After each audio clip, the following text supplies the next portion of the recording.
You are listening to Packers Talk Radio Network. Packers Talk. Eddie Lacy, Mike Daniels, Gilbert Brown, Don Barclay, Micah Hyde, your Green Bay Packers, yesterday's legends and today's superstars. From corporate or nonprofit events to private parties, add some spice, hire a Packers player from Mayfield Sports Marketing. For details, just go to PackersTalk.com and click on Player Appearances. Are you looking for some signed Packer memorabilia? Look no further than Waukesha Sports Card. If a Green Bay Packer can sign it, Waukesha Sports Cards has it. Check our website for upcoming Packer player and legend signings. Go to WaukeshaSportsCards.com.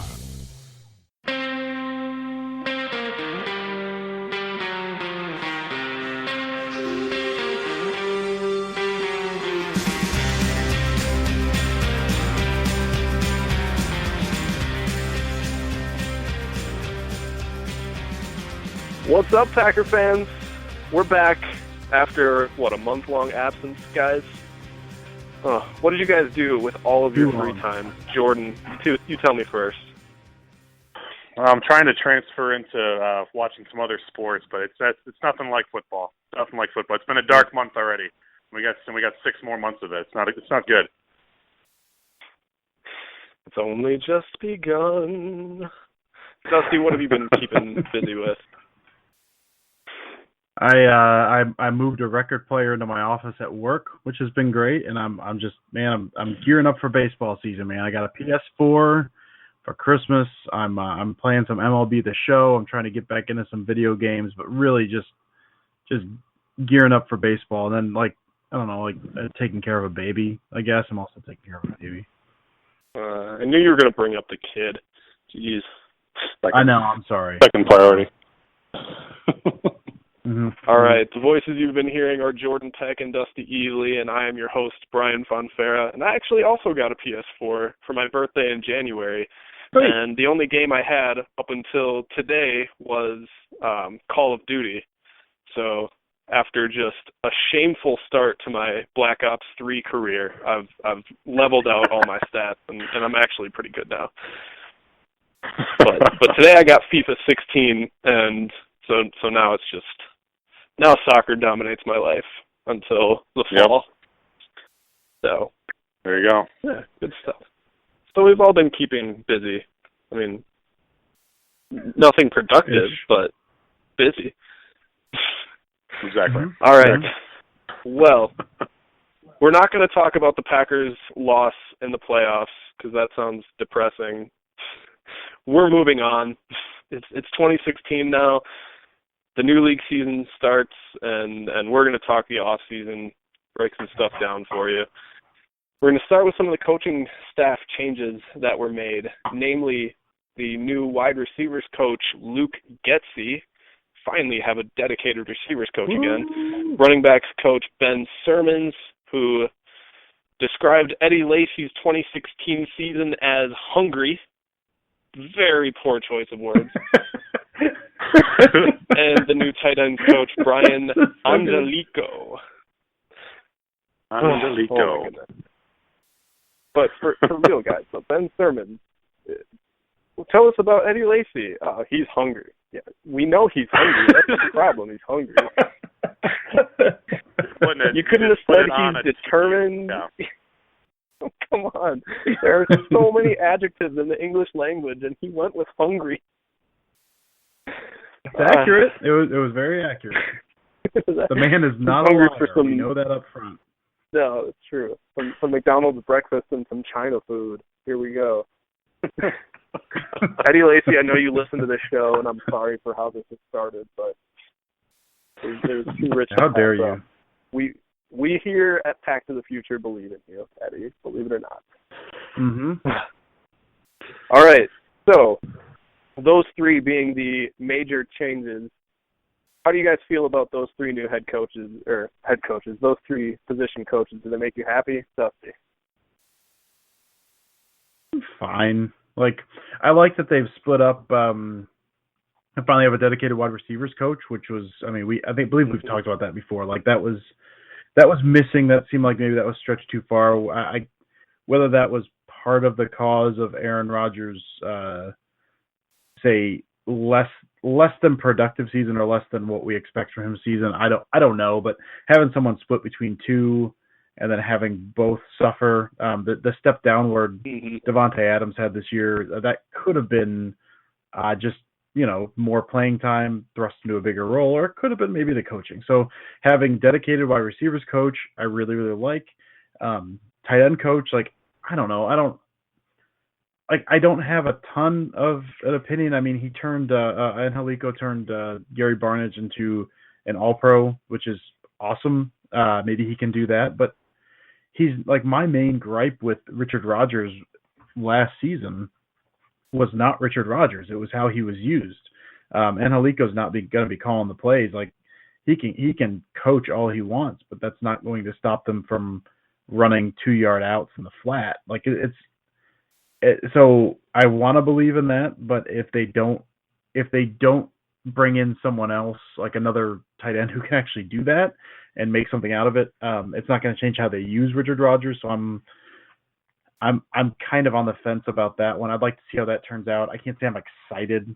I'm just kind of and then running backs even more so. That's fine. Running backs were fine last year. I think they ended up with close to tying the league in fumbles, if I'm not mistaken. So that's upsetting. So that's probably what hastened the change. But I don't know. I have a hard time. Running back is probably the one that I care about the least.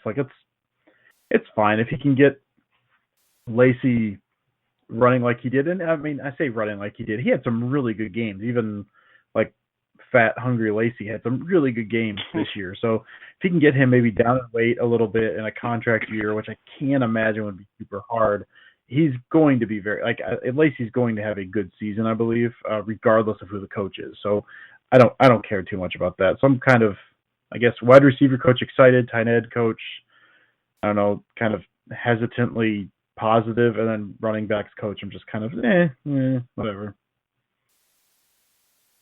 Yeah, it's kind of hard to disagree. I am excited about Getsy just because of the way that guys like Randall Cobb have been talking about him.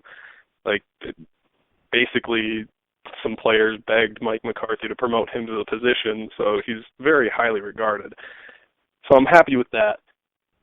And Angelico, I'm actually a little more excited about than you are,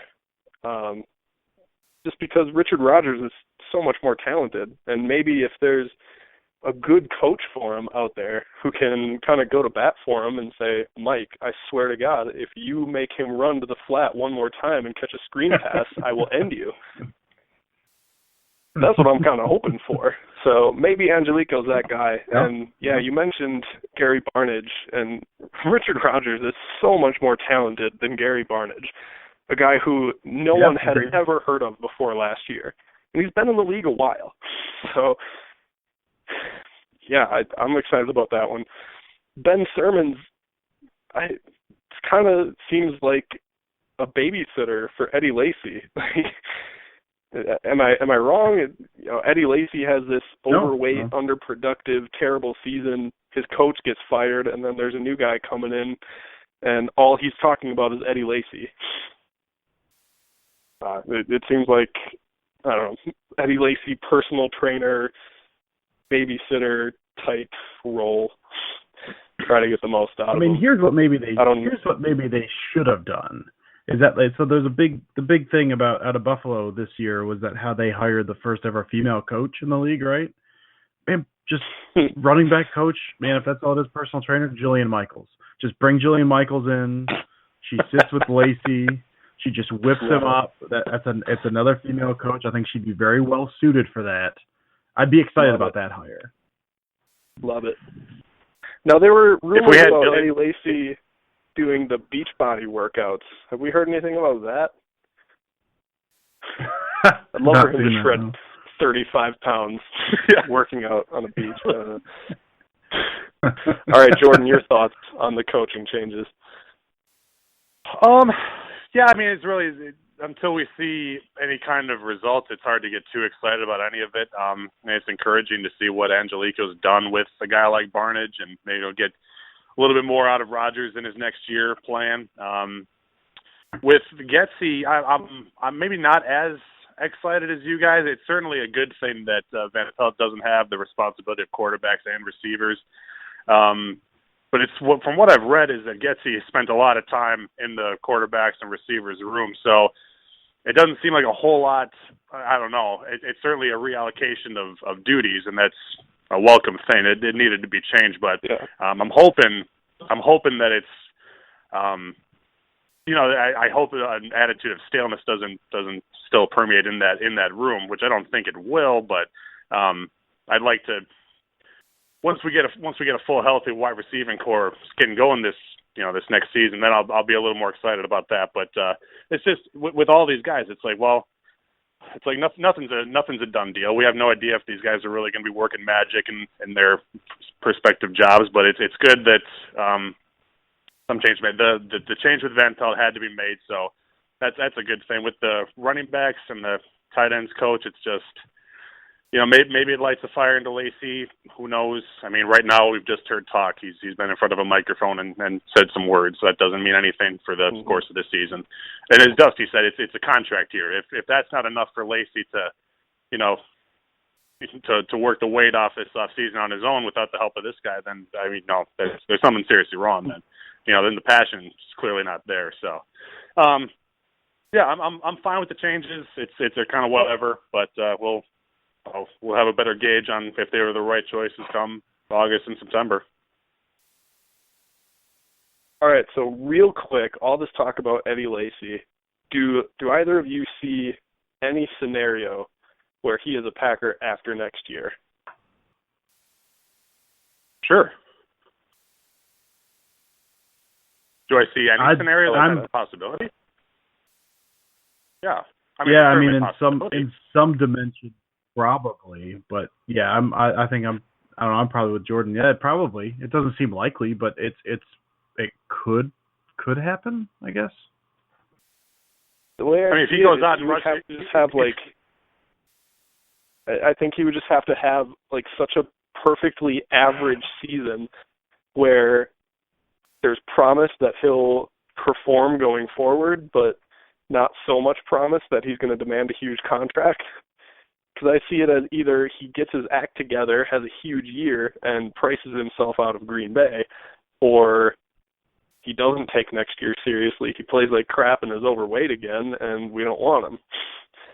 That's even then, though. I could see if he shows enough promise to where you could see maybe he's going to regain his own form. I still don't think the Packers are able to sign him on the cheap because the Packers aren't the only team seeing that. The teams have seen what he's done. They know what he's capable of.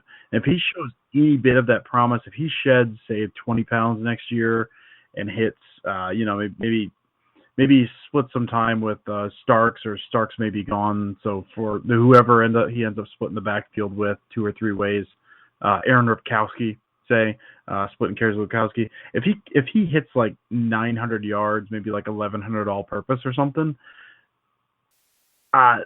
he's gone. The only reason I see him coming back is if he really if maybe he hits something like that, it's average, you can see the promise, and he also really likes it in Green Bay. I think that's the key.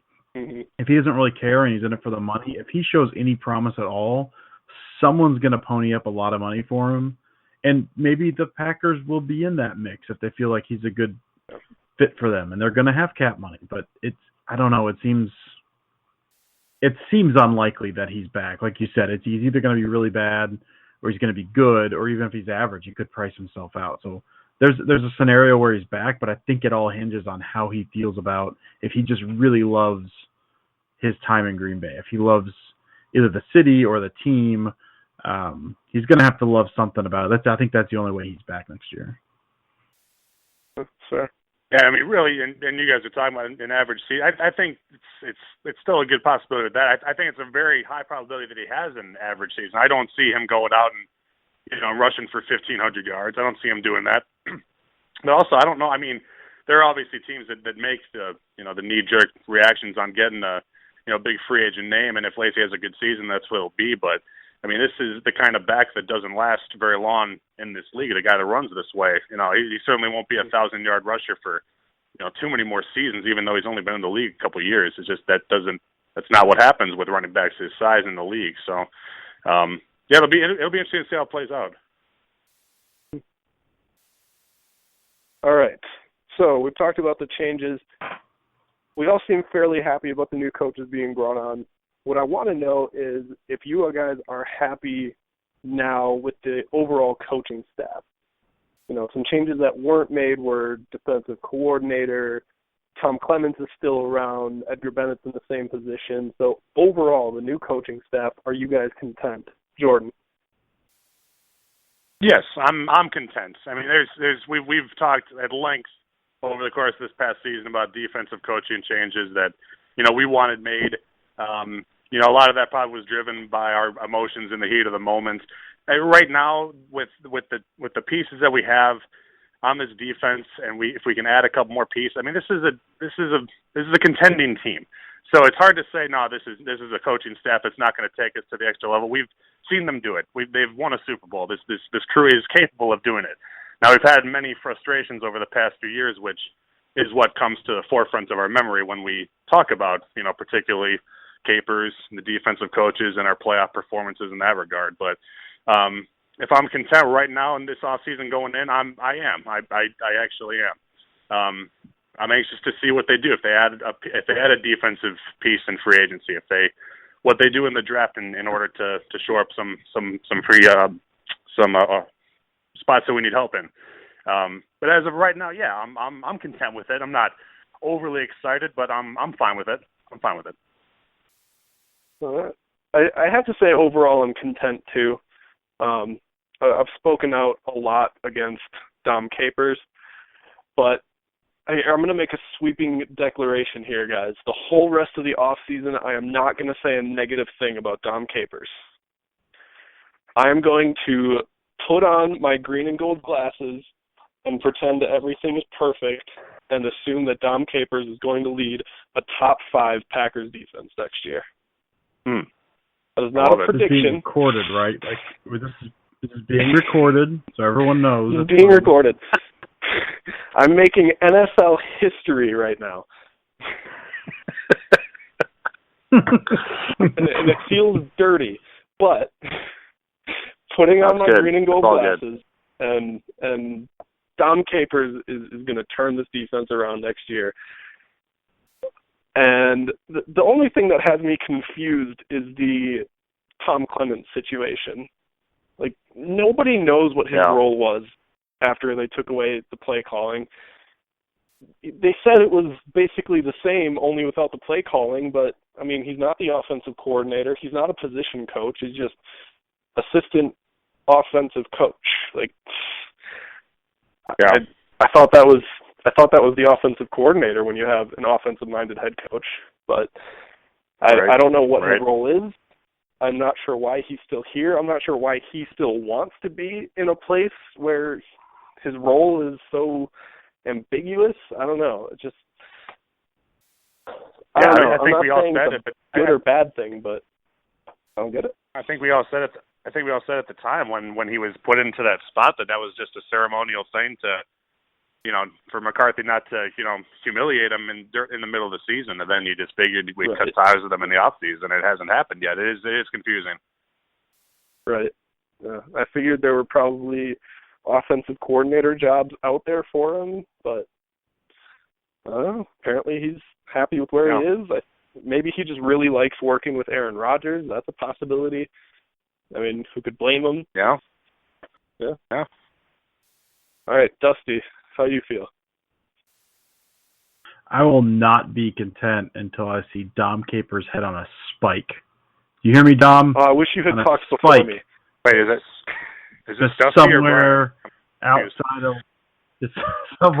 outside of Lambeau, just maybe like in a ring of fire, just make a big show of it, like maybe even christen whenever they save it, save his head if you want, and then when they have the big the Titletown thing around Lambeau, you just christen it by smashing his head against the side like you would like a wine bottle against a boat, like to christen it. Like that's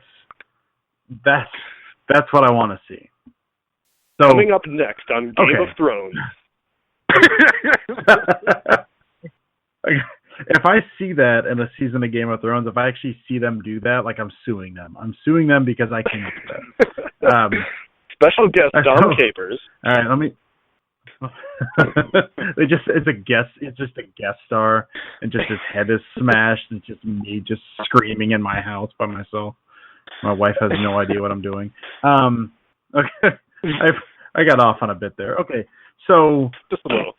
Let me take it down a notch. I'm sorry, guys. I've been drinking. I'm close to my room by myself. It's been a rough week at work. No, okay. You know what? Usually I'm the only one making epic rants. It's nice for somebody to share the load every once in a while. I'm glad one of you two is finally carrying your slack. I can get up. It just after a while I'm just tired. I need to take it back down. So I've watched like every defensive snap from the coach's film during the Capers era since like 2011, I think. And I've actually praised him more than I thought I would. Last year, I mean, they ended. Brian, you said top 5 defense next year. They were top 10 this year. They may have been. They weren't top 5, were they? But they were top 10. They're top 10. Yeah.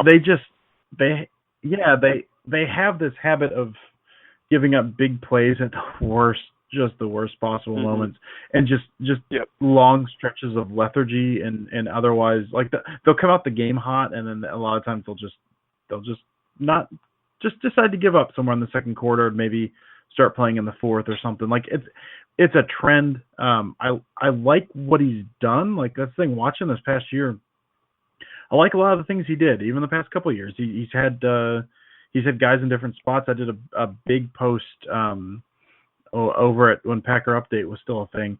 When Peppers was signed, basically watched every snap of Peppers. And what I decided was with the Bears, he was not utilized well. They basically rushed him from like the same side of the field every time.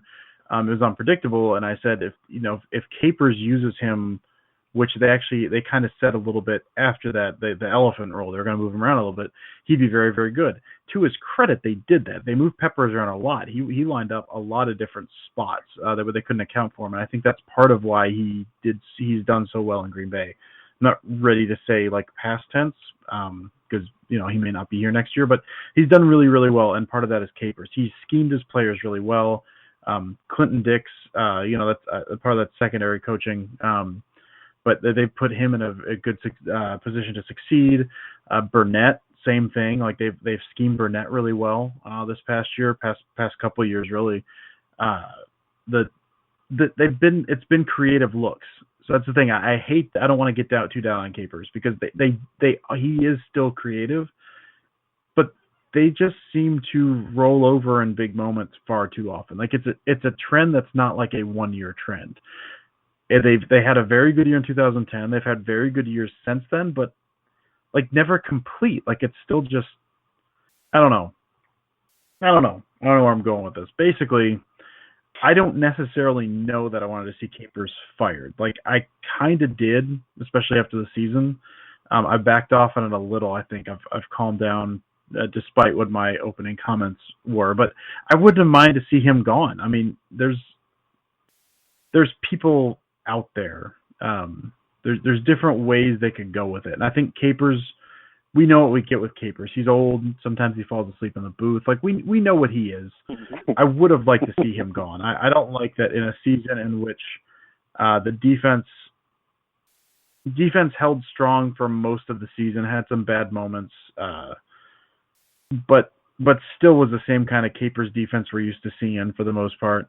And the offense was so bad that they hire running backs, tight end, basically split the quarterback wide receiver and hire a wide receivers coach and just say, yeah, that's it.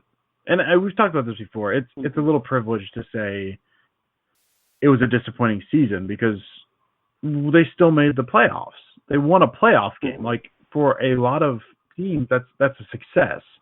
and it should be a success. I mean, it's fine. They made it further than I thought they would. They almost made the NFC Championship game. That's great. They probably would have been hammered by the Panthers, but that's great. But like, I feel like this is where they're gonna live. I feel like as long as Capers is defensive coordinator, this is where they're gonna live. And so I think his time is done because we know what he gives you. We already know. And so that's kind of where I'm sitting. I don't hate Capers, but I think he's done. I think his time is done. Yeah. I think you said Clements things confuses me, but Capers, like, I wouldn't even mind seeing him on as like a, like not a coordinator, but like some kind of consultant if they want to keep him around, or some other job, like if no one else wants him. Maybe he'd be good at another team. Maybe that bring that scheme. I'm kind of done with Capers, even though he's been creative. I think I'm done with him. I would have liked to have seen some bigger moves rather than those 3 hires, but Capers is the big one. But even then, I don't know. I don't feel as strongly about it as I used to, but I really thought that was going to be the move. I really thought he was going to be done. So it upsets me a little bit. Yeah, I feel pretty much the same way. I wasn't desperate for him to be fired this year. Really wanted it to happen, but last year when Wade Phillips was available is when I was desperate for it. Yeah. I was just begging. I'm like, dude, you've got one of the best, or probably the best defensive coordinator, is a free agent, had been for an entire year, I believe. And so we had two chances to bring in.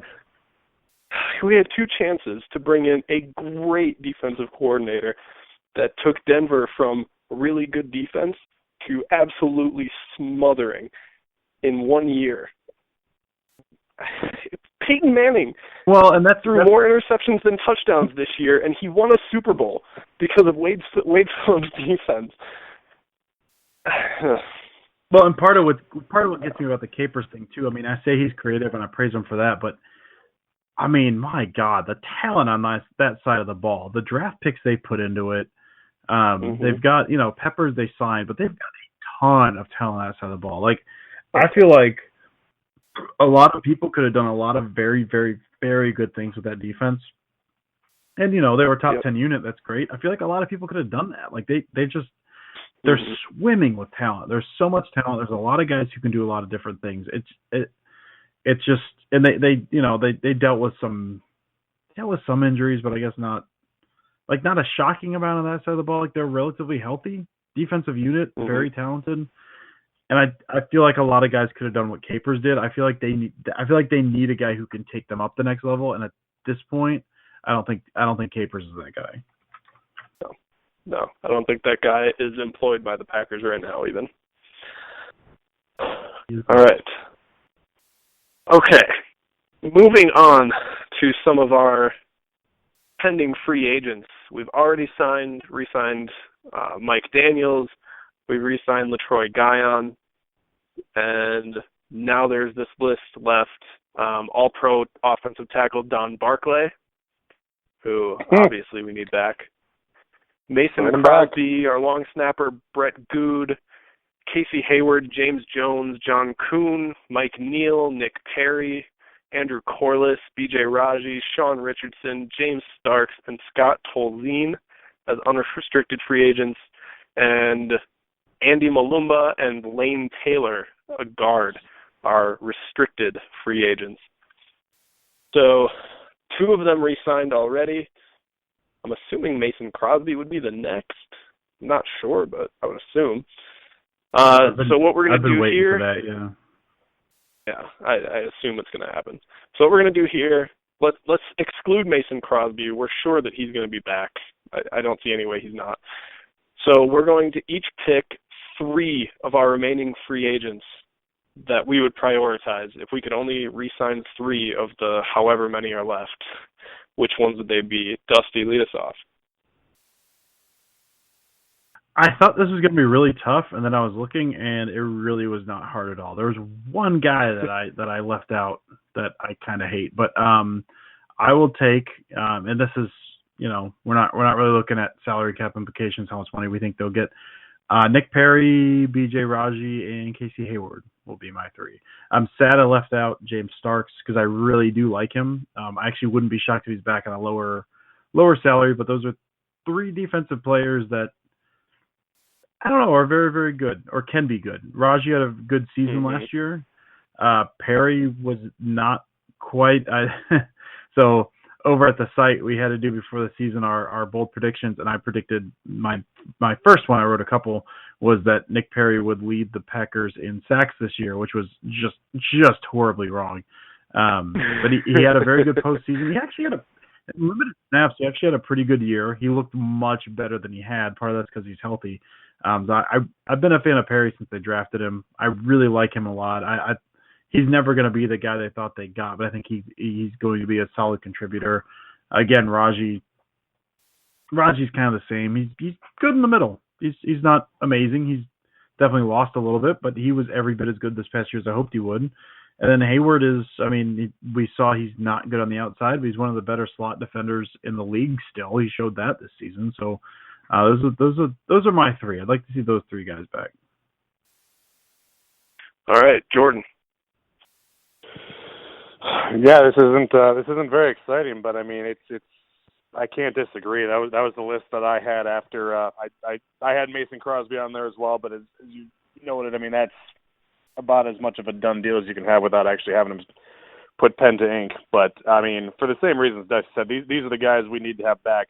The guy that out of the 3 that I don't think gets re-signed, I would be, I don't know, unless they can bring back Raji on the cheap. I mean, them re-signing Guyon and having Daniels isn't looking too good for Raji. That being said, I would love to have him to shore up that depth. I mean, you have those guys. There were moments in last season with Raji, he's absolutely demolish his guy on the offensive line. It was crazy stuff that you see Mike Daniels do. Raji's capable of doing it too.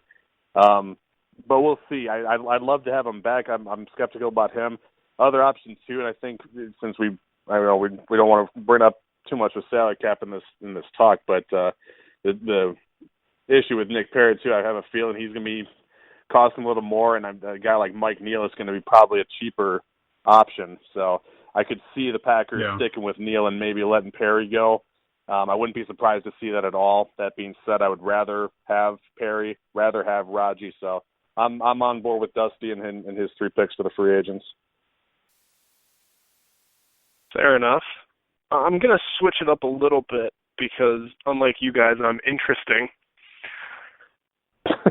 I'm going to agree with Nick Perry. I think he'd be really important. I think he has a really good role carved out on this defense, and especially if Clay Matthews is moving outside. We have our pass rushers with Matthews and Peppers. Now we have Nick Perry, who he provides a little bit of pass rush from time to time, but how good he is at defending the run at outside linebacker, something that Clay Matthews is so noticeably bad at. Holding the edge as an outside linebacker against the run, he's been really bad at it. All those years of even Colin Kaepernick running up and down the field on us, that was Clay Matthews at outside linebacker pretending that he knew how to contain the edge. So Nick Perry for me. I'm going to agree on B.J. Raji. I think we can get him back for cheap. I think that takes care of our nose tackle position with him, Guyon, and Mike Pennell, who's going to miss the first 4 games, so depth will be important there. And I'm going to go ahead and assume that Casey Hayward is gone. I think he's going to get a huge payday somewhere else. Yeah. And they're probably going to try to make him into a number 1 cornerback, so he won't warrant that payday, much like Devon House down in Jacksonville. I'm going to go with a weird one, and I really like Aaron Ripkowski, but I'm going to go with John Kuhn. Just because, oh my goodness, he was so good this year. As a lead blocker, as a pass protector on special teams, maybe Aaron Rodgers is the only player that knows this offense better than John Kuhn. His knowledge of this offense came in handy so many times last year, and he was unfortunately one of our better offensive players, our fullback, believe it or not. Again, I really like Aaron Ripkowski, but I mean, John Kuhn can probably be brought back for really cheap. One more year for Ripkowski to learn the position while John Kuhn just puts on a freaking clinic of how to do it. So those are my three. I went a little bit different. So nothing you can do about it. I still just hate the idea of carrying two fullbacks. Like, that's just, I don't know, man. Like, did it this year, and Ripkowski was fine on special teams, so that helps mitigate it a little bit. That's the thing with Kuhn. Like, yeah, it's fine. I like Kuhn. He's fine. He had a good year. I don't know about great year, but he had a very good year. But I don't like the idea of carrying two fullbacks on the roster. They drafted Ripkowski last year. That's part of it. I wouldn't mind if they brought him back. If they bring him back, I won't be mad. But they drafted Ripkowski last year. Like, I can't see them bringing him back. Same reason I don't see them bringing, say, like Tolzien back. Like, they've already got a replacement on the roster. I just don't see it happening. Keep in mind, you've got some stuff to be excited about in Ripkowski too. It's not like they have just scrub other fullback that can make a special teams play now and then. We've seen Ripkowski make some plays. No, it's true. It's true. I won't be upset if Kuhn isn't brought back. Like, it would make perfect sense. But Dusty, what you seem to be forgetting is that you are a Packer fan, and the Packers' personnel decisions are made by Ted Thompson. Ted Thompson kept two fullbacks last year. There was a year where he kept three fullbacks. There was a year where he kept five tight ends. This is the world you live in. Two fullbacks is nothing. Even though a huge number of other teams don't carry any fullbacks anymore, two fullbacks on the Ted Thompson team is nothing. I think part of it, I just want to see Ripkowski more. That man had one catch this season. One catch. And it was against the Panthers, and he murdered a man. Like, literally murdered him on the field. I just want to see more of that, you know. I saw Kuhn do very good things. I also saw him blow block. Like, Kuhn's fine. Ripkowski, he's younger. He's basically a younger Kuhn. That's it. He's basically a younger Kuhn. Like, just convince Kuhn to retire and just have him back on as like just a coach for Ripkowski. I'd love that. I would absolutely love that. Before I sign off on that, maybe one of you two can fill me in on Ripkowski's ability to grow a beard, because John Kuhn has a fantastic Chuck Norris-esque beard, and I think that's a really valuable thing to have at the fullback position. Yeah, I honestly don't know. Oh no, Ripkowski would set the standard. He would. Okay. Yeah, I'm looking at pictures of him right now. It's crazy good. Yeah. So we talked before the game about basically what watching Ryan Reynolds did for us as men. I'm looking at pictures of Ripkowski's beard right now. It's like watching Ryan Reynolds. It's the same thing, just that beard. It's fantastic. Never mind. Adios, John Kuhn. I can sign off on it now. I can sign off on it now. If we've got the Ryan Reynolds of beards, and I mean, I don't want a fullback who doesn't have a great beard. I mean, that's a prerequisite for me. So maybe it's not the Ryan Reynolds. At the very least, it's the Jordan Peck of beards. He's got that going for him. There you go. Okay, so he should be cut immediately then. There's nothing about Jordan Peck that I want associated with the Packers. Never mind that I called him and asked him to be on this podcast with me. I was going to say that's a contradictory statement. I live in Denver. I live in Denver. Marijuana's legal here. Okay, it was a moment of weakness.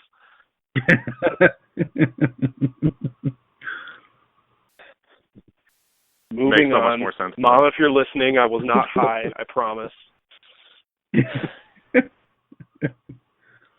All right. So, continuing a free agent talk. Now we're going to talk external. And, guys, I want each of us to pick one free agent that you can. No. Before we do that. Sorry. We're going to talk biggest needs. Sorry. Marijuana's legal here. Leave me alone. It's the off season. So Mel Kiper, in his most recent mock draft, came out and said that because of Jake Ryan, inside linebacker is not a need for the Green Bay Packers. And anybody who's listened to this podcast before, knows that there is not in all the land a bigger Jake Ryan fan than I am. I love the kid. I love his toughness, his nose for the ball. But he also has limitations. He's not exactly a sprinter. He's not great in coverage. And even if all of that was erased and he turned out to be a great inside linebacker next year, he just explodes onto the scene. Who's playing next to him? We saw, half of a decent season out of Sam Barrington, who's going to be coming back from an injury. Nate Palmer is garbage. Who's going to be playing next to him? Of course, inside linebackers in need. Ugh. Well, I mean, Kiper's he's got to be going off the assumption that Matthews is going to be playing the majority of the snaps inside. He's got to be thinking that. Well, then this guy who talks about football for a living should have heard the words from Mike McCarthy's mouth saying that Clay Matthews is moving to outside linebacker. That was like the first thing he said once the offseason started. It was, "Hi, I'm Mike McCarthy. I'm here for my postseason press conference. Clay Matthews is moving to outside linebacker." Like he couldn't wait to say it. Yeah.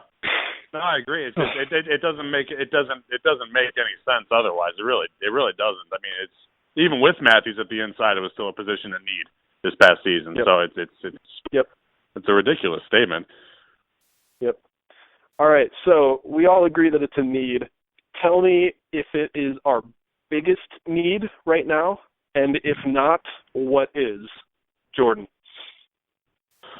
I do believe it is our biggest need. I think you need that if you're going to move Clay to the outside, you need just that guy, that leader of the defense that's going to be calling the shots on the inside there.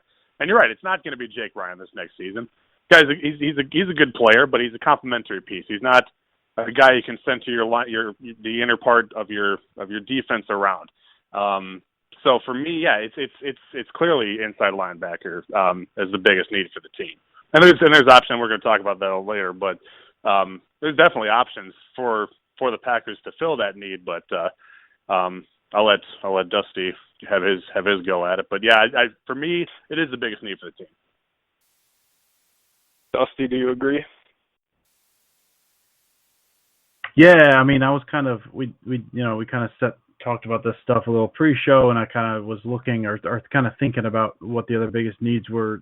Just say immediate, just thinking in terms of last year, and wide receiver pops up. Well, Nelson's coming back, and if Nelson's back and healthy, which there's no reason I think he won't be, it's going to be stacked. They'll be absolutely fine, especially if Janis and Abadaris are in the mix, and the offensive line wasn't great. Well, it's tough to say you need to strengthen that need if all the guys are healthy all season. I mean, I don't see it as like a huge need.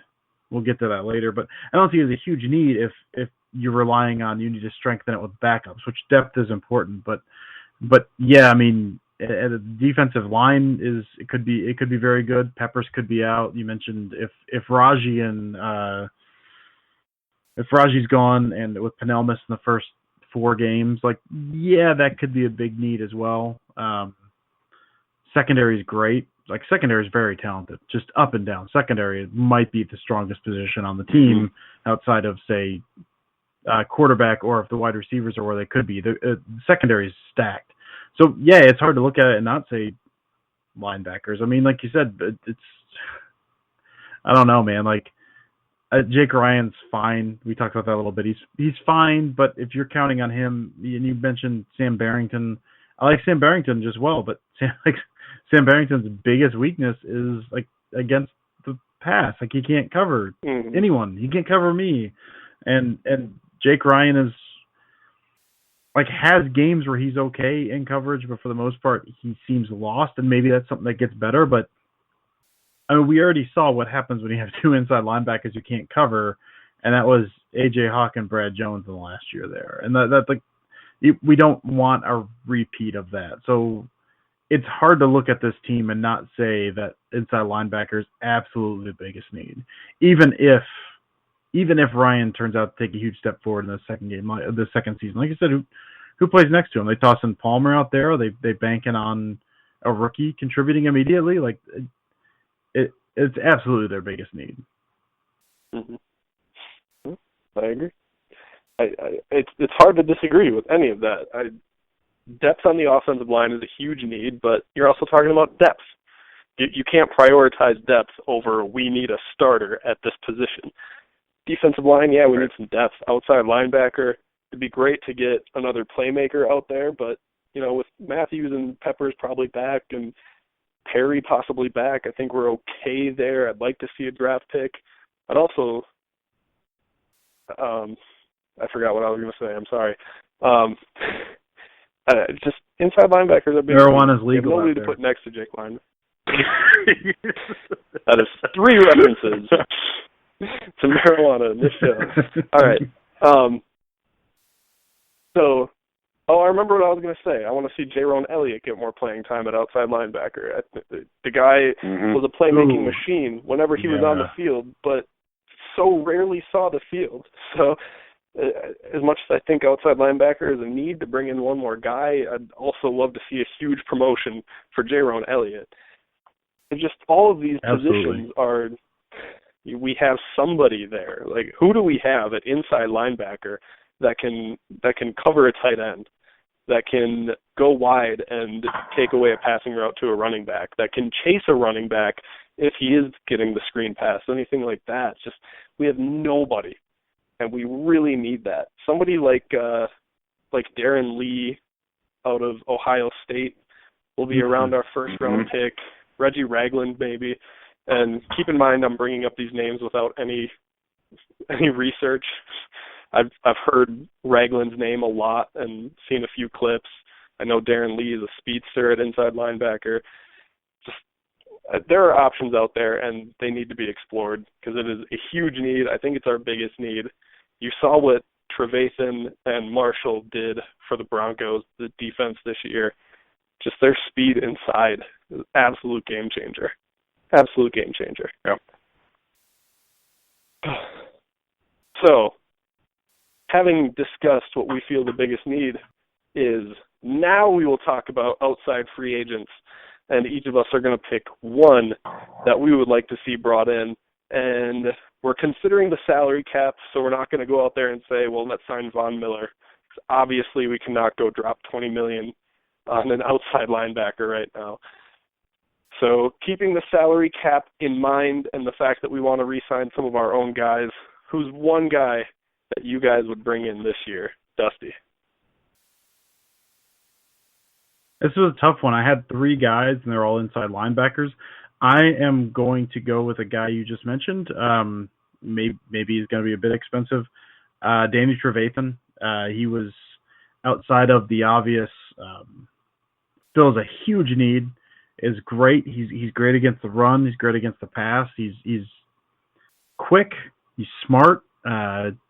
Just everything you want out of that position. Like, he would upgrade that position immediately into possibly a strength. I guess I don't know if Ryan is playing next to him. I don't know if it's a strength, but he can cover a lot of ground. He can cover a lot of mistakes. He'd be great. On top of all of that, UK guy. Loved watching him at UK. He was here the same time Cobb was, from 2008 to 2010. So just seeing him and Cobb on the same field again, if on opposite sides, would be very exciting. So I've had my eye on him for a while. I really wanted him. He went same draft, I believe. He went second round, same round as Cobb, somewhere in the middle of the round. I'd love Danny Trevathan, and maybe he's going to be a little too expensive, but again, I mean, we just talked about it. It's their biggest need. He's a free agent. He fits exactly what they need in that position. Ryan, we talk about Ryan is good against the run, if a little raw, and bad against the pass. Trevathan's great against both, but especially against the pass. So I'd love Trevathan. All right, Jordan. Dusty actually stole the guy right out from under me. Sorry.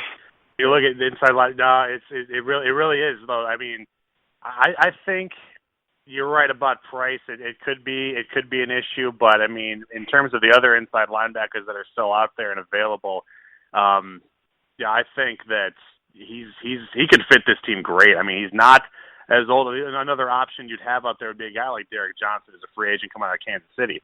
He's 33. He had an Achilles injury a couple years ago. There's some concern there, but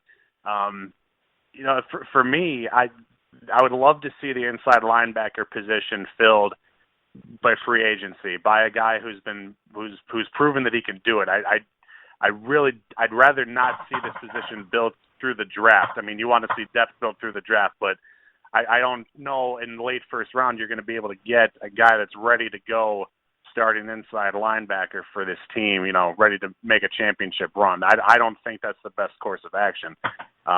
So bringing up these guys like Trevathan, like Derek Johnson, there are a couple more that are slipping my mind, but those are the options I would love to see Ted Thompson take a look at and pull the trigger on if I had my choice on it. But yeah, I'm pretty much in the same boat with you, Dusty. I'd love to see the inside linebacker position filled up through that avenue. All right. While I feel that inside linebacker is the biggest need, I think we have the best opportunity for a big upgrade if we went tight end. And as long as I'm talking about marijuana, I might as well talk about myself breaking one of the 10 commandments. The guy I really want is not a free agent yet. There are rumors about Martellus Bennett being released by the Bears, and I am breaking the 10 commandments. I am coveting my neighbor's ass right now. I want Martellus Bennett on this team so bad. He's got such good hands. He's a veteran. He can block. He's just the complete package. And if the Bears are going to let him go, I would be all over that. The minute he got that phone call from the Bears, he would be getting a phone call from me if I were running things in Green Bay. But I can't pick him because he's not a free agent yet. So I'm going to go with another tight end. I'm going to go with Ladarius Green, who had a bit of a breakout year for the Chargers last year. Yeah. A big 6'6", 240 tight end. He's athletic. He's huge. 6'6", 240. That's big. I think he could have an even bigger breakout playing with Aaron Rodgers and a returning Jordy Nelson, and I think he could carve out a fantastic role here.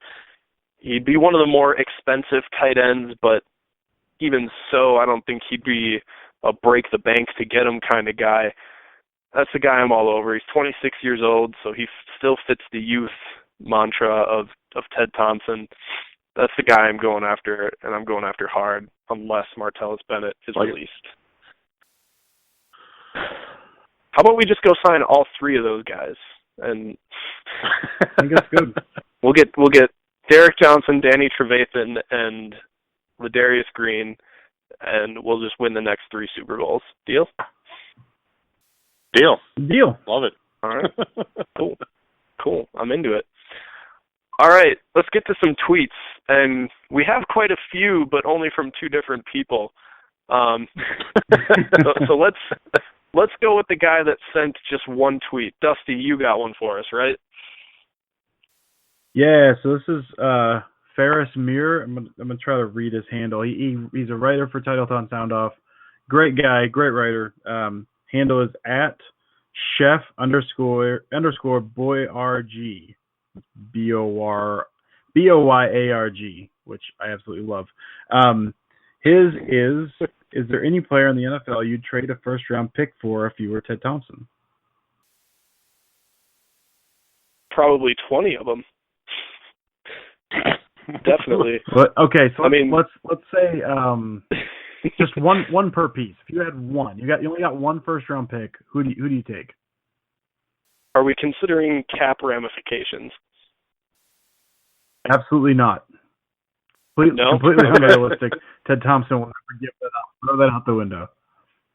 All right. I think it's easy then. J.J. Watt. What that man would bring to this defense that, oh my goodness, a top 10 defense, you had J.J. Watt, and suddenly we're one of the best, especially if you get to add other draft picks on top of it. J.J. Watt in a landslide for me.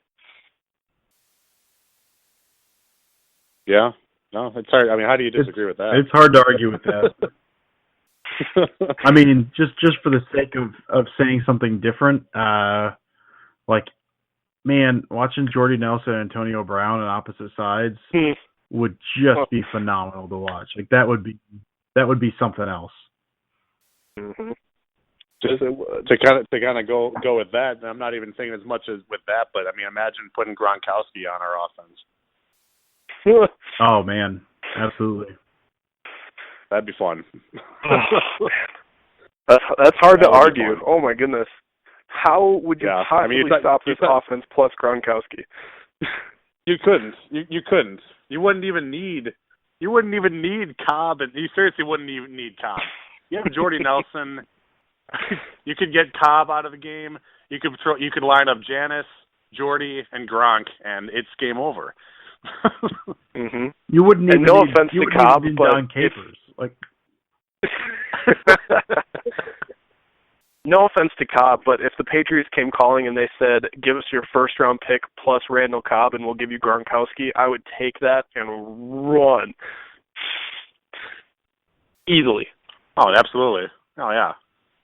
There's a lot you would pay for Gronkowski. I mean, that dude's a game changer. You saw it in the AFC Championship. I mean, there's no one that can make. There's no other tight end that can make those catches he was making. And it's amazing what he can do. No. And that completely ignores an absolute the versatility that he gives you. Like he's so good at blocking too. Like you're putting him in the game. You're not telegraphing that you're running or passing. You talked about Bennett, complete player. Like Gronkowski can do everything at a top tier level. He can block. He can catch. He can do anything he wants as high. Like the only thing bringing him down is his injuries, just because no one can tackle him except by blowing out his knee. So I mean, he can do everything. That would be. I don't know, guys. I'm really excited now. Let's trade our next 3 first-round picks: J.J. Watt, Antonio Brown, and Rob Gronkowski. Oh my goodness! I need to go play Madden. Show's over. I gotta go play Madden. Oh jeez. All right. So we got 7 tweets from our favorite Bears fan, Brian Aviles. The last of which was, "Please answer all my questions." I don't think we have time to answer all 6 of them. But here, I'll pick 3 of them. Yeah. Sorry, Brian, but I'll pick 3 of them. First, we'll go with Brian. So that's at Brian BBLL148. He's a Packer fan, but he's actually a pretty decent guy. Bears fan, yeah. Bears fan, pretty decent guy. I don't know what else there is to say. Says, "Do you think the Packers will pick up Forte just like they did Peppers?" Dusty, are we going to pick up Matt Forte? Oh, I mean, highly unlikely, but I would love it. I've always been a fan of his game. I'd love it if they did. Can't see it happening. Jordan. Yeah, I gotta completely agree. I mean, having his ability to catch passes out of the backfield, as opposed to having James Starks, would be a huge plus to the offense. Just trying to defend that would make this offense that much better. But is it likely? No, I think it's too expensive. I just don't think Ted makes that move. I'd be shocked if he did. Yep. Yeah, I don't think that there is a better fit at running back for our offense than Matt Forte, especially if he's a change of pace guy to Eddie Lacy. Mm-hmm. But I think Ted will show some interest. I think Ted will give him a call, but I think that call will basically go, "Hey, are you interested in playing here?" And Forte will respond with an offer from another team saying, "You have to beat this," and Ted will say, "Have a good day." Mm-hmm. I think somebody's going to give him too much money. Ted's not going to get into a bidding war. I know Forte is on the wrong side of 30, but he was still really good last year. He showed very few signs of slowing down anytime soon. I think somebody's going to give him money, and I don't think it's going to be us. Yeah. Love to see it, No. but I think I just don't think. I tell you what, if Aaron Rodgers was, say, 36 or 37, or he was a few years down the line, then you could see Ted making these kind of, quote unquote win now moves, but not when Rodgers is still only 32. I don't see it happening. Yeah, when Rodgers is 36 and he's on a reworked contract where it's not such a big cap hit, and he goes, I'm going to take less money for us to win a Super Bowl, then we're in business on a move like that. Right. All right. Tweet number 2 that I'll pick from Brian. Hard-hitting reporting here. Will Jordan be doing the show with his shirt off? And I can just go ahead and answer that. I don't think Jordan has ever worn a shirt while recording this podcast. Well, I hate to ruin everybody's night, or maybe I'm making it better. I don't know, but I actually am wearing one. So I'm wearing a shirt and a sweatshirt right now. So it's doubly bad right now. I guess I'll be able to keep my dinner down after all. My apologies to the listening audience. To Jordan's adoring public, who loves nothing more than to see him with his shirt off. I've seen it. Like how many do I have? I have 225 Twitter followers. So yeah, assuming all of them listen to the show, which is a safe assumption. Fancy. Yeah, none of them are bots probably, so that's good. That's awesome. None of them. I don't know what happened in 225 people's lives that they were brought to a point of following Jordan on Twitter. I was bullied in middle school. That's what happened to me. I don't know what happened to the others. Okay. Next, and this is a really good one. Can we get Jordan to shave the Bears logo on his chest if they win the division? You guys can pick what I do if the Packers win. I love this. Jordan, will you do it? Will you get the Bears logo shaved into your chest hair if the Bears win the division? This is a done deal. This is something I absolutely will agree to. For one reason, for a couple reasons. For one, it's a temporary move, and for two, it's never going to happen anyway. So it's really just something I'll gladly accept with open arms. If it happens, I will do it. I'm not afraid. I'm really not afraid at all, actually. So yeah, let's bring it on, Brian. I'm good with it. Beautiful. We have a deal. All right. So before we propose what Brian has to do if the Packers win, Dusty and I were talking before the show, and we thought it's not really fair if Jordan's the only one making a wager. So we'll talk about we'll tell you about the ones that we talked about off air. Mine was, I was having a really good time laughing at the San Francisco 49ers, a team that I absolutely despise, who hired a coach that I absolutely despise in Chip Kelly, and I just can't wait to see them fail together. And I think it was Jordan said, we'll remember these words when Colin Kaepernick is running all over the field on us in the playoffs next year. So my part of the wager is, if that happens, if we lose to the 49ers in the playoffs next year and Colin Kaepernick has at least, we'll go easy, has at least 70 yards rushing in that game, I will get the 49ers logo buzzed into the side of my hair. Oh, on the side of your hair. Okay. Side of my hair. So are we talking the side of your head? Is that what we're saying? But yeah, side of my head. Oh, I love it. Oh, that's great. Yeah. So that is, if we lose to the 49ers in the playoffs and Colin Kaepernick has 70-plus yards rushing, I will get that etched into the side of my head. All right. I like it. All right, Dusty, tell us about yours.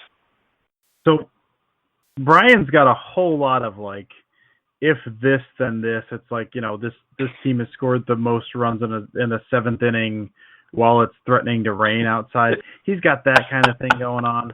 Mine is real simple. So we were talking about potential draft picks before the show, and Jordan brought up that he was watching highlights of one Hunter Henry. Hunter Henry, if you're not familiar, tight end of Arkansas, good player, perfectly fine. Good, seems like a good tight end. Probably be a good fit with the Packers. Like his face, I can't. I wish it was video because just Google his face. Like his face, it looks like a 12-year-old boy just shoved into a man's body. But he's confused about it. It's like in Big when he's Tom Hanks and he has no idea like what to do with his body that's suddenly large. Like that's him. That's Hunter Henry.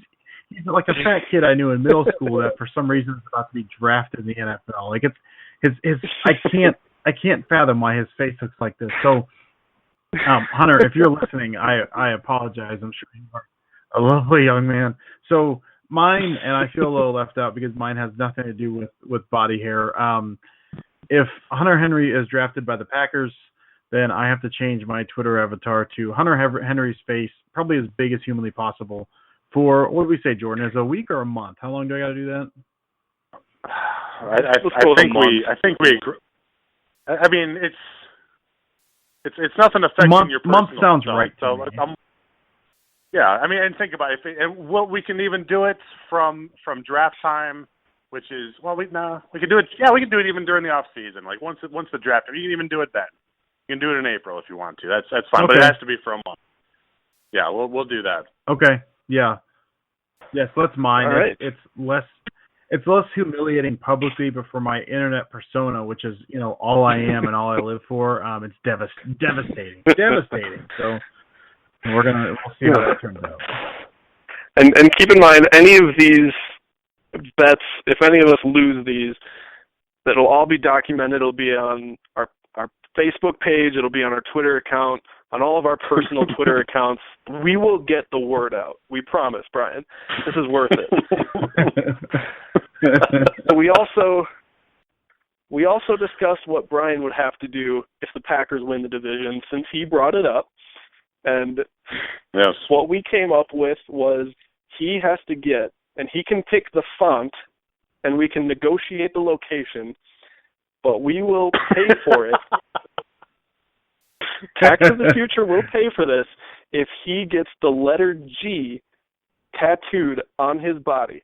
He can pick the font, we'll negotiate location and size, but he'll know forever why that G is tattooed on his body. So that is our proposal, Brian. It doesn't even have to be green. We can go with black. It's fine. But the letter G tattooed, we'll pay for it. Oh, it's great. That's great. I think we need to, it's off season, you never know what's going to happen in the off season. I think we need to have him on the show to kind of talk through this, and especially after it happens as well. I want to get that reaction. Yeah. Well, you know what? Actually, here, I'll read a fourth tweet of his when he said, when will you get your boy back on the air? He wants to be on a show again. So next time we record, say it be in 3-4 weeks, we record another show, we'll have Brian on, and we'll have his answer. If it's yes, we'll have a party, Mexican fiesta probably, and if it's no, then we'll negotiate something else. There we go. I love it. I'm excited. I love it. This is as exciting as an off season can be. I love this. Oh, this is great. All right. Final thoughts before we sign off. Dusty, you have anything? Oh, crap. I had something and I forgot, so we'll go something non-football. Because we were kind of talking about this before the show. We brought him up a little bit during the show. Man, so I've loved Deadpool for a very, very, very long time. I love the comics. There was a run that started in 2013 that was co-written by Brian Posehn. I don't know if you're familiar with Brian Posehn, stand-up comedian. He was on the Sarah Silverman program. You'd recognize him if you saw him. Odd-looking, tall, bearded man. Anyway, very, very funny, very dark at times. I love that run, love him in general. I could not be more happy to see the movie doing as well as it has. I went to go see it the day it opened, skipped out on work at like 1 p.m. on a Friday because I'm a grown man that makes my own decisions. That will go see Deadpool in the theater. Hysterical. Just absolutely loved it. I love that it's raking in money. I love what this could mean for potential Deadpool and X-Force franchise. So yeah, I'm very excited about the fact that we actually get this movie with Ryan Reynolds, who absolutely killed it, and what that means for the future. So that's my final thought. All right, Jordan. Well, again, I'll say something non-football as well. I imagine for the NFL off season, for any of just pure sports fans out there, the best part for me of the NFL off season is March Madness. And actually, in the last few minutes of this podcast, I was keeping tabs on the Wisconsin-Iowa game. And Wisconsin just pulled off an upset over number 8 Iowa on the road. So Wisconsin's chances of going to the big dance are looking a little bit better after tonight. So I'm feeling much better, even over the course of this podcast. So that's my final thought. So go Bucky. Good, because I don't give a flying fart about college basketball until March Madness. So it's good to know that the Badgers will probably be involved. That's good. Probably no. Yeah. I'll have a team to cheer for. That's good. I like it. All right, I'm gonna go football real quick, and I'm gonna mention quickly how upset I am with Mike Pennell. We saw 2 of our players start last year on suspensions for the drug program, and now Pennell is doing it this year. It's really disappointing from a player with a lot of promise. I don't understand why there are so many. I don't know if it's a problem with the players, that they're just not listening to these rules, or if it's a problem with the rules, there are just too many of them and they're not possible to even follow. I don't know, but it's disappointing to see yet another player suspended 4 games to start next year. Having said that, I've seen a lot of panic on Twitter about it, saying, well, now we have to re-sign Raji. Now we have to spend our first-round pick on a nose tackle. It's just, I don't think it changes our approach that much. You know, we're either going to bring back Raji or we're going to bring in a new nose tackle through the draft, potentially both. It's going to happen, but you don't change your entire off-season plan because a guy's going to be out for 4 games. I mean, if a report came out that Jordy Nelson isn't going to be back from his injury until week 5, you don't then go spend a first-round pick on a receiver. It's just not the way it works. So I'm disappointed in them, but no, it does not change our off-season plans nearly as much as people say. So, last thoughts out of the way. We're going to sign off, and I am going to go play some FIFA because it just arrived in the mail today, and I am full-on addicted. All right, thanks for joining us. It was great to be back. We talked before the show about how we really missed doing this. We're glad to be back. We'll be back in a few weeks again. See you guys later. Go Pack Go. Go Pack Go. Go Pack Go.